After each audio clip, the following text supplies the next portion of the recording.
جو مکے میں ہے، بابرکت اور جہان والوں کے لیے موجب ہدایت۔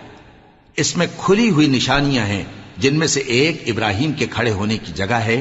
جو شخص اس مبارک گھر میں داخل ہوا اس نے امن پا لیا، اور لوگوں پر اللہ کا حق یعنی فرض ہے کہ جو اس گھر تک جانے کا مقدور رکھے وہ اس کا حج کرے، اور جو اس حکم کی تعمیل نہ کرے گا تو اللہ بھی اہل عالم سے بے نیاز ہے۔ کہو کہ اے اہل کتاب، تم اللہ کی آیتوں سے کیوں کفر کرتے ہو جبکہ اللہ تمہارے سب اعمال سے باخبر ہے؟